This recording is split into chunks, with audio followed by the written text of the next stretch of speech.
Okay, so we just got done with the Nintendo Direct at E3, and I have to say, looking at this Direct that was presented to us, it wasn't even close this E3. It hasn't felt like E3 to a lot of people, even kind of myself. I think a lot of it has to do with this being quote unquote a gap year, as in a lot of developers have moved on to next generation for development, and of course we'll see new consoles next year. So we're in this weird period where we have some games getting finished up for the generation, but a lot of developers aren't really showing their big games, quote unquote, because they're just still working on them for next generation. But one company that's not in a gap year, I guess, would be Nintendo, and they absolutely showed that today.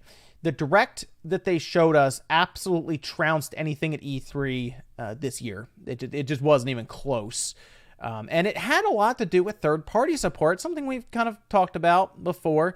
Third-party support was key, but they also had some very good announcements for first-party stuff when it came to things like Smash characters, some localizations that is very exciting. One in particular that's very, very out of nowhere, and it was just an exciting thing to watch. So we're going to go through it a bit here. I have some notes up on the other screen here, so I already have everything kind of figured out.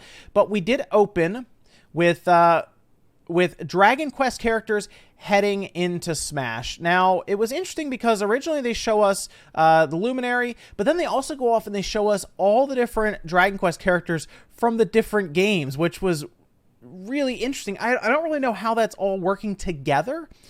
And they didn't really explain it. I don't know if we have Echo Fighters and or just a bunch of different characters they just threw in there. I'm not 100% on that. They didn't explain it. I'm sure more information, as you can see, all the different characters, more information will come out, I assume, as we go forward. And I'm sure we'll get maybe information in the treehouse that's going on right now. So I guess make sure you're checking out the treehouse. But they do appear to be coming summer 2019, so we can look forward to them in the summertime, and that's good. But there's another big Smash character which we'll go through as we get closer to that. We did also find out that Dragon Quest XI S is coming September 27th. I recommend everyone check that game out if you primarily play on a Switch for your RPGs and like handheld mode. Great game. I'm picking it up again because I want to play that the classic style with the 8-bit, 16-bit style. I'm very interested to check that out, and I'll probably actually play through most of the game again in that mode, because I've already played through it on the PlayStation 4, and I'll play through it again in that mode right there. So I'm excited to check that out. They did a good way to introduce Bowser, Doug Bowser, of course, new president, Nintendo America president, and everything. Yeah, obviously bring Bowser in. That makes sense. A tiny little skit just to ease him into the equation, which is fine. We do look at Luigi's Mansion 3, and Luigi's Mansion 3 kind of looks like what we were kind of figuring it would look like. I mean, it looks like Luigi's Mansion. And they do show off co-op mode. It looks kind of bright. I don't know if that's just me. It looks brighter than it should for being like a haunted mansion and being like quote unquote like scary, I guess. But it looks like people who like Luigi's Mansion, or maybe even on the 3DS, will get a kick out of this one. But I'll need to play it a bit more. Oddly enough, they didn't give us a release date. They just said, "Oh, it'll be 2019," and I said, "Oh, it's interesting." I don't know why they wouldn't have told us that it's coming, like, I don't know, October. I mean, that's 4 months from now. But okay, sure, I guess. That's what I'm gonna assume 4 months from now in October. That seems about right. Now, moving on from there, we saw Dark Crystal. It looks to be a tactical based game from Netflix. Odd, right? But I mean, Netflix said they were gonna make some games, and they are. It looked like a tactical game. Maybe people are really into Dark Crystal stuff will enjoy it, so that's good. Link's Awakening. Art style looks great. Love the art style. I am so looking forward to this game. But what's interesting is they introduced what appeared to be it was like a dungeon editor. You can make dungeons and stuff. It was really neat the way they showed it. It looked like you move tiles around, right? You create dungeons. Here we go. You move tiles around. You have like these dungeons set up, and then you play through them, and you get stuff from them. I wasn't 100% sure on that. It says keep arranging, go on. I mean, that's kind of what you do, and that is cool. I mean, it's it's not obviously not like a Mario Maker, like a Zelda Maker, but it's almost like the step to it almost. Like I feel like maybe they played around with the idea here for the possibility of a Zelda Maker someday. But yeah, absolutely love it. Getting the game 100%, obviously. And it's coming September 20th. So it's a bit sooner than a lot of us thought. I think a lot of us thought we were going to be getting it in like December. Like it would take longer. No, it's out in 3 months. Okay. We have to pause for a minute here. This is something else. I cannot believe this is happening. Trials of Mana is getting a remake. Now, here's the thing. It looks similar to that Secret of Mana one that they did, and I'm a little concerned about that, but the fact that they are grabbing Seiken Densetsu 3, which has been left in Japan forever now, and they are remaking it, bringing it west, and it looks like it's on the Switch. I'm not sure if it's also going to be on the PlayStation 4 as well, but if Nintendo gave up the first one to get this one, they said, oh, you can put that one on the PS4, we'll take Trials. They made the right decision, but we'll see. I have a feeling it'll be on PC and everything too. So, cool. Very cool, by the way, to see Square doing this. I am so for that. That is great. And it said it was coming early 2020. So don't have to wait too long, I guess, for it. And then, yes, ladies and gentlemen, the Secret of Mana collection is indeed coming west, and it is out today. Today, you can go pick it up. Maybe in the next hour or so. This is another one that surprised people. Kind of saw this one coming a little bit because nobody kept it a secret, to be honest. People should have, but they didn't. Witcher 3 is indeed coming to the Switch. People who are wondering how they're going to get to run, it does look like they, of course, turned the visuals down and everything to make it work. And yes, Witcher 3, the complete edition, by the way, is hitting the Switch. Interesting to see that game as a portable game already, right? I mean, it's still technically a current gen game on the Xbox and the PlayStation 4. It's also weird to see CD Projekt Red down there, by the way, in a Nintendo Direct. Very odd to see that. But there you go. Nintendo and CD Projekt Red now working together. Yes, complete edition, though. It just said 2019, I believe, fall. So we still have a bit for that one. But interesting stuff there. They showed Resident Evil 5 and 6 are coming over. Okay, that one I was like, I've played those. Didn't really like 6. 5 was fun, but I've bought 5 like 3 times, so I think I'm okay on that for now. I don't know how many people are going crazy for 5 and 6, but there you go, 5 and 6. This was great. So this is pretty exciting because I'm glad Suda51 got to have this, especially since it's in the Nintendo Direct. No More Heroes 3 is indeed happening. I'm very happy for Suda51 and the team over at Grasshopper. It's great to see this because, of course, we had Travis Strikes Again, and he made it apparent that the sole purpose of that game was to try to raise funds and money so that they could make No More Heroes 3. He really wanted to make it, and it is happening. That's great. I believe Marvelous is working to publish it, and it does look like it's going to be possibly just a Switch game. It said coming 2020. So also, very exciting stuff there. We had Contra. Contra was shown off. Rogue Corpse, September 24th. I was a little unsure of it when I was seeing it in action, to be honest. I don't know. It looks kind of rough, I'll admit. I mean, it's Konami, but it looked kind of rough. I think it's on all platforms as well. But the big one I'm looking forward to now is the Contra Collection that will have 10 titles. And that's also coming out today. A lot of shadow drops. Like an obscene amount of shadow drops. But that's the one I'm more interested in, is the Contra Collection. 10 titles, yeah, I'm on that. Daemon X Machina is coming out September. Another game to throw into the September release category. September 13th. September's getting packed. November's getting packed. October's wide open, developers. Like, put stuff in October. Maybe that's where Luigi's Mansion will land. Yes, that's coming. That's coming then. Panzer Dragoon. We knew it was getting like a remake kind of thing. We heard about this last year, and we finally see footage of it. Very cool to see that. It's going to come out this winter. It looks like Panzer Dragoon for like modern systems. Very cool for Panzer Dragoon fans. I'm sure this was a really neat thing to see. Also looking forward to that myself to grab it. I know I played Panzer Dragoon. I remember playing Orda on the Xbox and actually having a good time with it. It's backwards compatible, I believe, on the X now. More Pokemon info. You'll be able to use the Pokeball Plus to basically as a Pokewalker, essentially. Astral Chain shown again. Just they tried to show a bit more detail with the story and everything.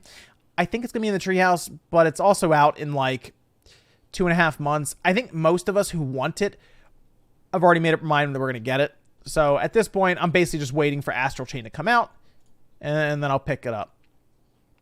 But that was still pretty good there. Moving forward a bit here, we also had Marvel Ultimate Alliance 3. They showed Ultimate Alliance 3, and it looked kind of sketchy at times. The frame rate dropped a bit, but again, it could be from streaming or who knows there. I am already getting that next month, so I'll be able to tell you more when I actually play it. Empire of Sin was shown, and then we did move over to Cadence of Hyrule. I want to jump to that because I'm a bit confused about Cadence of Hyrule. Mostly because it's out in 2 days. It's June 13th. Maybe they were looking at it and they said, you know what? We just have too many shadow drops. I don't know.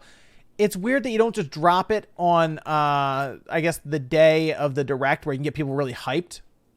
But hey, Secret of Mana Collection's coming. You know what I mean? You can't fight that. No, actually, now I think about it, and maybe it makes more sense because the 13th, I believe they're doing a big indie day in the Treehouse. Right? So that would actually make sense why they would drop it then. Maybe they'll play it there, and then it'll drop that day, and people can pick it up. But pretty cool. It looked fun. They did do the Mario and Sonic Olympic Games. Okay. I don't really have much of an opinion on that one. I'm sure some people will get a kick out of it and enjoy it for multiplayer. They did show Animal Crossing. Animal Crossing so far looks interesting. Visually, I think it looks fine, right? I mean, it looks like Animal Crossing. They showed some crafting, and you seem to start with a tent and I assume work your way up to a house and then a bigger house.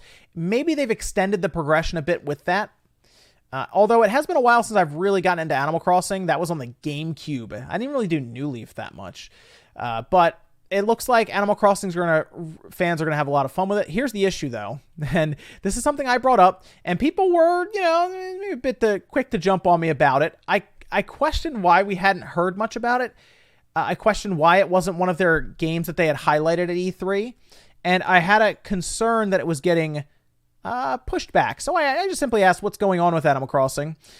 And people weren't thrilled with the idea of it possibly being delayed. And it was. It's New Horizons, and it's coming out March 20th, 2020. So it got pushed back about 4 months beyond what I thought it was going to be. I thought it was a November title. Although November's looking kind of packed now. So it's getting pushed about 4 months past what I thought it was going to come out. So I guess it's not all bad there. But either way, March 20th, 2020, they did have to push it back so that they could, in their words, make it better. That's fine. Spyro, yes. Spyro is coming, obviously. I think we've talked about that quite a bit. They showed a bunch of stuff in this teaser trailer. Dead by Daylight, Stranger Things 3, Just Dance 2020, Super Lucky's Tale, which they're calling New Super Lucky's Tale, Minecraft Dungeons, Ni no Kuni, the remake that's happening. I believe they're just porting it, though, to the Switch. And then they showed Alien Isolation, which was another weird one that was, like, out of nowhere. Others, though, we pretty much already knew about. Let me jump forward a little bit here, because this was a big one. A puzzle piece went flying by immediately. So we all thought Banjo, right? We were like, okay, Banjo-Kazooie is being added into Smash. Banjo is coming. And then they do the whole thing they did before where they try to trick you out. And then, boom, Banjo-Kazooie are raring to go. Nice play on words, by the way. This is amazing to see Banjo in Smash. It is one of the coolest things. I know people are like, oh, put Goku in, put like Master Chief in. Banjo is a big one. He has a lot of history on Nintendo's platform, right back to the N64. And it's great to see this. I am so happy to see Banjo in Smash. They even brought the first level part right here from the first one. Put it into the game. Looks awesome. I'm okay with his design. It looks kind of like the Nuts and Bolts design, I guess. But that's just, you kind of work up into visual style and everything now, and you gotta play around with it, and that's what they went with, and I'm fine with it. And then they closed out with this one. We had heard rumors about Breath of the Wild getting a new announcement, possibly for next year. It looks like those rumors were correct. Ladies and gentlemen, there is a Breath of the Wild sequel. That's right. in development now. This was a big one. Here's why I'm actually really excited for the sequel over the original one, the one we obviously have now. I feel like because they've already developed the first one and they're going to use, as we see here, same visuals, possibly same assets, same world, all this stuff. I think they are just going to build on Breath of the Wild and make it that much better because they don't have to spend time creating the engine, for example, and they have time, optimizing the engine as much. They can essentially focus on the story, the characters, and I guess the world itself. And what I mean by that is events, populating it, all kinds of stuff. The dungeons can be better. Like, I look at this and I say, okay, this could be a Breath of the Wild game is different enough to be even better. Like, maybe they'll take the shrines out. Maybe there won't be shrines this time, Like, I'm excited to see where they go with it, but this was an outstanding way, I think, to end E3, their Direct, getting a Breath of the Wild sequel announcement. That had to have done it for a lot of people. And I think it was a cool way to end it. And I have to say, I look at this Direct, and yes, it was the best one at E3. I think if I had to rank them just off the top of my head right now, Nintendo, Square, Microsoft, then I would go Ubisoft, then Bethesda, then EA. I think I got everyone. That's what I would go with. And I think this was just Nintendo's very strong showing in a very weak E3. So it looks even better because of that. Like this, in another year where Sony and Microsoft showed up, and had their own really big games, might have been debatable, and you might have been able to go with one of the others, but I just don't think it's even close. I don't think there's much of an argument. Nintendo absolutely crushed it at E3, and it's awesome to see the rest of this year is completely filled with releases for the Switch and the other platforms as well, as you see third parties really start to bolster out November. November is packed right now. Absolutely packed. So exciting stuff to finish out 2019. And then, of course, going into 2020, a lot of fun stuff with No More Heroes. And you have Animal Crossing. I made Breath of the Wild sequel. Exciting stuff. Exciting stuff. Let me know what you guys think about the Direct down below. I'm very curious. Make sure you like the video if you enjoyed it. Dislike it if not. And I'll see you guys next time.